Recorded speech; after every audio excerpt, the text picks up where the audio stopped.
Bump, bump, bump, bump, bump, bump, bump, bump, boo-doo, boo-doo, boo-doo, ba-da-bum-bum-bum. Hello and welcome to the next episode of Matt and Todd Go to the Movies with special guests Tim and Marie. This is the podcast where all three of us at various times went and saw a movie at some form of cinema, and now we're going to talk about it finally. We're going to talk about such things as should you see this movie, should you not see this movie, should you see it in theaters, or do you need to wait for streaming? Should you snack or nap or craft, whatever you want to do during the theater? Or should you absolutely pay attention because it's just that important? I am Todd Dummer. And I'm Matt Malloy, and welcome again to another podcast. We saw a movie called Mission: Impossible dash The Dead Reckoning Part 1. There it is. It's a very long and twisty name, but we did watch it, and we are going to talk about that film. But first, let's hear from Tim on who of the famous variety of people is in this movie. Well, there are quite a few returning characters, as this is the 7th movie now in the Mission Impossible franchise. Of course, Tom Cruise leading the way as Ethan Hunt, and stunts extraordinaire and everything, and charisma. We have Ving Rhames is back as well. Simon Pegg also back as well. Rebecca Ferguson is back as Ilsa, as she's been in the last 3 movies. Vanessa Kirby returns as her character, the White Widow. She's been in a few other movies. She was in Hobbs and Shaw. I believe she's been in some British productions as well. Wasn't she in The Crown? I think so. She's in The Crown. Yes, she's in The Crown as well. That's right. And Palm Clementif from Guardians of the Galaxy fame plays an assassin in this one.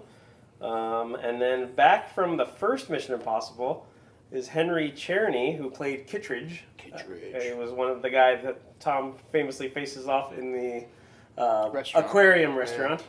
And then a couple other people show up who are new to the franchise. Esai Morales, who's mostly been in TV actor, but he was in La Bamba back in the day and other stuff. And then we also have Carrie Always shows up, Princess Bride fame, and Robin Hood Men in Tights. He's the, I guess, like the National Intelligence Director. Something like that. Something like that, you know, because all the agencies in this film. And thus, most of the big names in this. Did you say and of course, saving my favorite for the end. I don't know how you could gloss over Hayley Atwell, Hayley. famous Agent Peggy Carter in the MCU, is a new character that you could even say drives the plot along as we go. And this is the same director who's done the last 3 Mission Impossibles. So, Right. Back to you, Matt. Yeah, so this is part 1. We're going to get a part 2. They set it up nicely for that. But this is a standalone film. And so what's it about? Well, if you've seen a Mission Impossible, you kind of know what it's about. It's about You choose to accept it. Ethan Hunt gets a mission that he chooses to accept and ends up traveling around the world, and there's some existential threat to humanity, and he has to solve the problem. So what's the existential threat in this movie? Well, we've got a rogue artificial intelligence which has kind of infiltrated the back channels of all the intelligence services in the world, and is plotting to basically gain more and more power and try to kind of control everything that goes on. And as human beings, we don't like this, so Ethan Hunt steps up and he acquires several, he has his team. His team is in place. And as Tim mentioned, there's other people who kind of filter in. And he meets up with Hayley Atwell's character, whose name is Grace. And he kind of meets up with her. And she plays a thief character. And he intersects with her and trying to do a trade-off for various components of this AI, because they want to get to the root of the AI, they want to get to the source code, they want to corrupt it or delete it or something, some way to get the AI out of the world. So they start working together, and there's a lot of great action sequences. There's a lot of plot spoilers that I won't spoil for you. But basically, they're traveling around trying to get this this key that's going to get them into a place where they don't know. We know because we see it at the beginning of the movie, but this movie in particular focuses on the key, and I think the next movie is going to focus on how do we get the key to the lock, so to speak, and get at the core of this AI. So, I think that's what I'm going to say about the plot of the movie. Todd, what are your gut reactions to Mission Impossible Dead Reckoning. Dead Reckoning Part 1? Blah, blah, blah. Well, I think if you've ever heard me talk about a Mission Impossible movie, that you could guess that it's going to be a hit for me because I really enjoy these movies. And unlike most franchises, they just get better with each movie, in my opinion. I mean, I like other movies over other movies, but I think every movie, like at this point, is a strong movie from this franchise. This one, I think, really ramped up, like, stunts and action and stuff like that, and that was really nice. Like, I mean, there's a certain amount of action and stunts in every one of these movies, but I just really felt like they do a really good job of each movie doing something different. You know, like one movie, Tom Cruise is scaling down a building. In one movie, he's fighting on a train, like an actual train. The stunt was an actual train that they were fighting on top of. Like, and I think that stuff is what keeps bringing me to the table. Like, just this degree of very good-looking stunts that they're able to pull off. As far as story goes, like, I don't think this is the strongest story of a Mission Impossible movie, but I like at this point that they always seem to touch, like, if you left one movie, a previous movie before, with feeling like, oh, well, they didn't talk too much about something, it's, for some reason, they always touch back on it in future movies. Like, and so I like that each movie, at some point, will touch back on something that's already happened in the franchise, and you kind of go from there. And, you know, for an action suspense movie, I always think that the acting is really good. Like, I mean, of course, in my opinion, Tom Cruise brings it every time he's in a movie. But, you know, you got some Simon Pegg goodness, Hayley Atwell. I'm not the biggest fan of Agent Carter or Peggy Carter in the MCU, but I really enjoyed her in this movie and her character. You know, we've got Kittra's back from the first movie, which is just a nice little callback to the first movie. And, you know, Ving Rhames, everyone shows up who's been in these movies before, and they all play their part, I think, at this point, extremely well. They should be used to it. There's 7 movies in. And, I mean, I don't know if you can see it in theaters at this point, but if you can, you should, because these movies are filmed for theaters. Like, the stunts are that big, the action's that kind of crisp, and you want to sit in front of a big screen to enjoy it.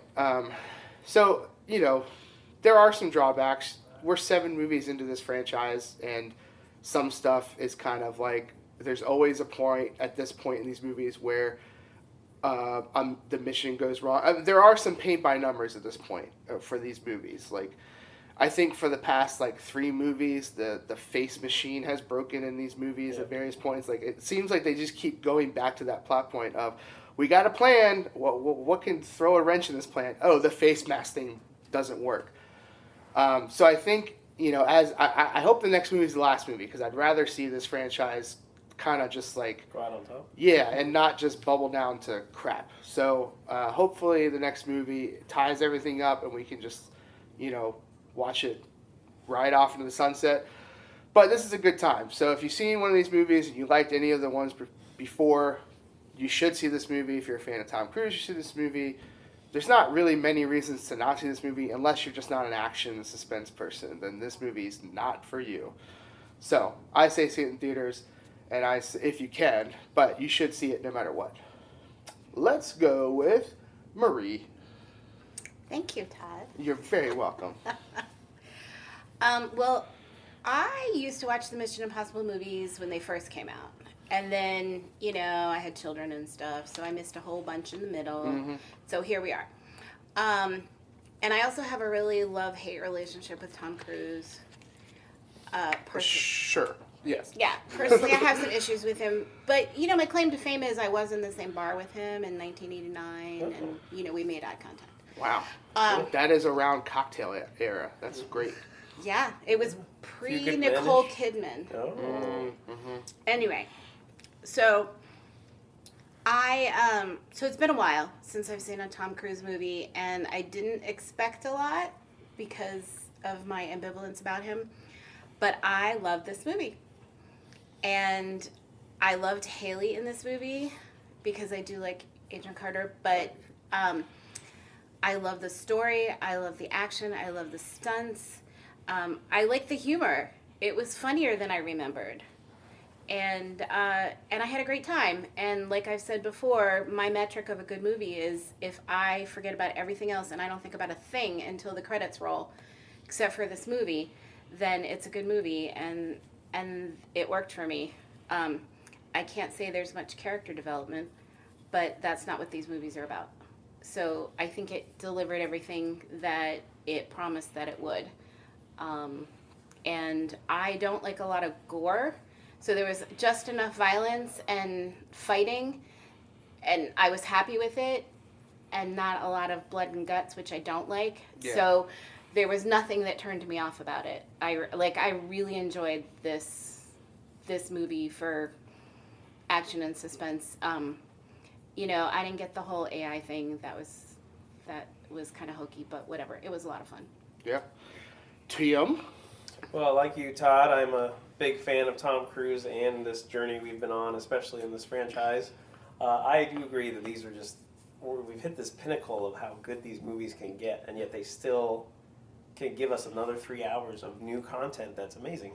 And we have another movie in the pipeline too. And it's incredible that and this franchise started in '95. Yep. And here we are, almost 30 years in, and their movies are still going, and they're still great. You know, you would think some franchises would burn out after that, but it does. It's just there's something great about them. And getting into the lore of the movies, what I thought was interesting about this one especially is this seemed like the most where Ethan Hunt wasn't in control as much as he usually was, and kind of the backstory, thread underneath it all was. This was the most, not panicked, but most unsure Ethan seemed throughout the movie, I thought. Like, he would still adapt to something, he would, think on the fly, which is always something kind of Ethan Hunt does anyway, but, like, he really seemed like this movie, he was reacting instead of acting a lot more this time, which I thought was on purpose. It seems like they are making it that, the theme of a couple movies ago when Renner was defending the IMF's actions to Alec Baldwin's character, he was basically they were yelling at him saying, it seems like you're mostly running on luck at this point. And I think like the background thread now they're trying to build is luck may run out for Ethan Hunt at some point. That's what I Rogue Nation is the movie. Yes, Rogue Nation, yeah. They did refer to that, though, in the movie. They did, yeah. They mentioned that, too. Someone else mentioned the Yeah. luck line. I feel like they wouldn't bring that up if they weren't trying to say maybe his luck will run out at some point. And that's interesting because Ethan Hunt has solved everything pretty much to this point. So, what does that mean for the IMF if that happens, I mean, yes, we think maybe the next movie will be the end of the Ethan Hunt run, but there's no reason they can't continue IMF in some other form. So, I'd be intrigued by that as well. Like you said, as far as the, you want to call it the Deus Ex Machina of this movie, the key, the entity, all that stuff. I mean, it's always some world evil and all that. But this one did seem a little more threatening than normal because instead of while there was a person that was kind of its main actor, out there, there was definitely the sense of there's something else controlling everybody.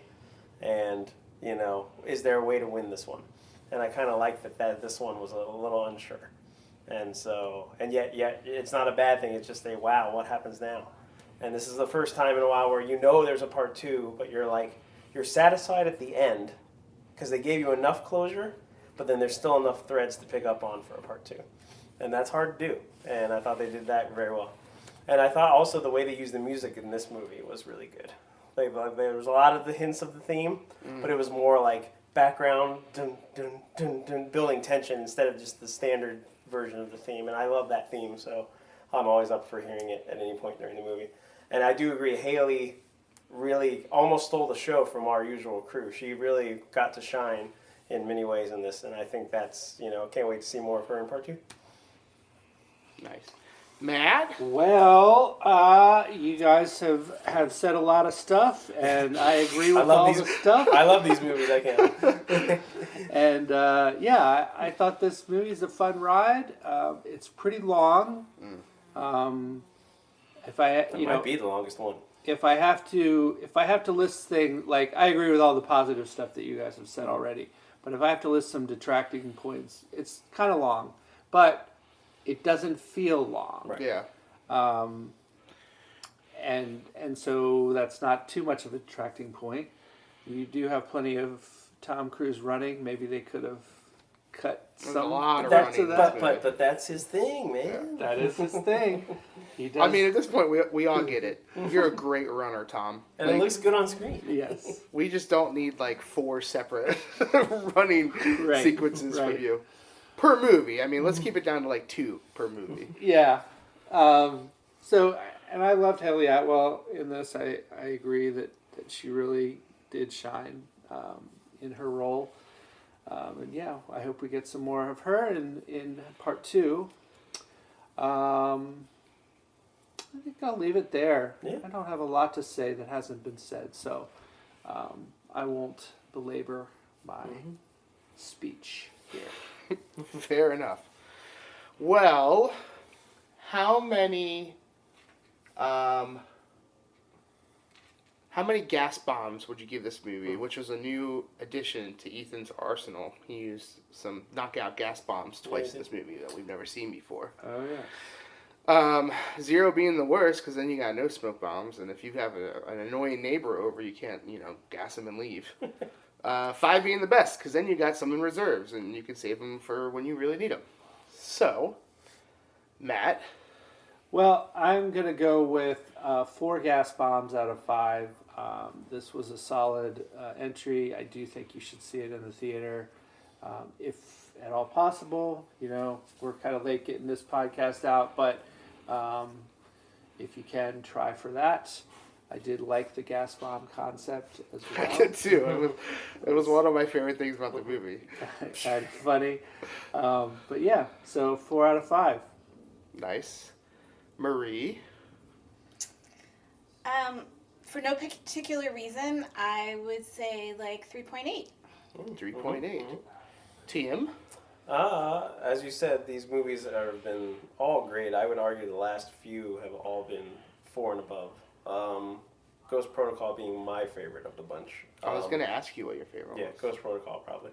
But they're all great in their own ways. This one I'm going to put at a 4.4. 4.4. I'm not far off from everyone. I'm going to land at a solid 4.2. It is not my favorite Mission Impossible, but it is a very solid entry, and I was very happy with it. So, What is your favorite Mission Impossible? Mine's Ghost Todd? Protocol. What is yours? Rogue Nation, which Which the is one number after. 5. Yes, Yeah. that's a good one too. Gotcha. Big fan of that And one. Fallout's up there too. I like that one too. I mean, I like them all except for 2, but And even 2 isn't horrible. It's just the It's- weakest of a strong franchise. it's pretty bad.